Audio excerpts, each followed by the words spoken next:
Do you know what's horrible? I can't remember the first time I experienced misogyny.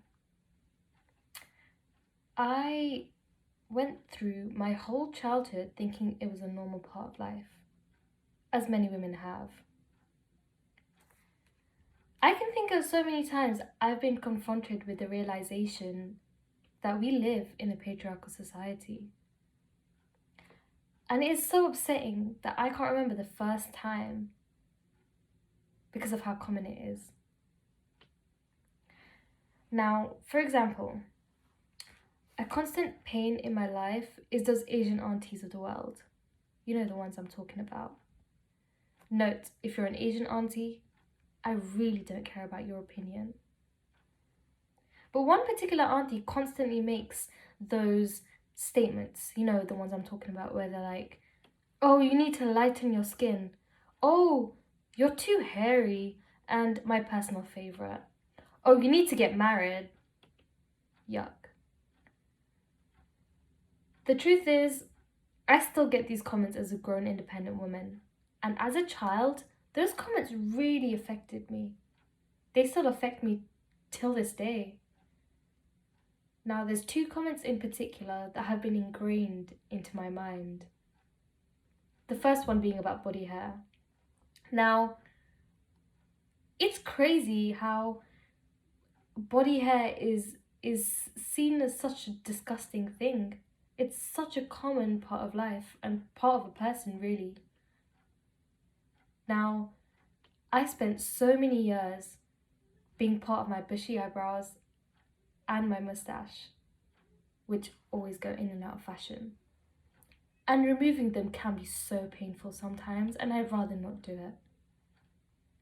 But every time I feel less beautiful, I feel pressured to run to the salon and get them done, just so I can look appropriate, just so I can look perfect.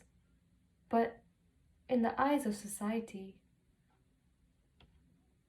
and that's something I have to deal with. The second comment that's always impacted me is about marriage and being marriage appropriate. It's like my only purpose in life is to get married and procreate.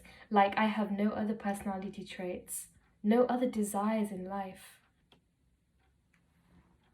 I know all of the women understand. I mean, we'll get married when we're ready, you know, career sorted, earning money, and being an independent woman, as Destiny's Child would say. Although, will anyone ever be ready to marry? Some people don't want to, and that's fine as well. It's a harder argument you have to have with your family, but all the more power to you, really.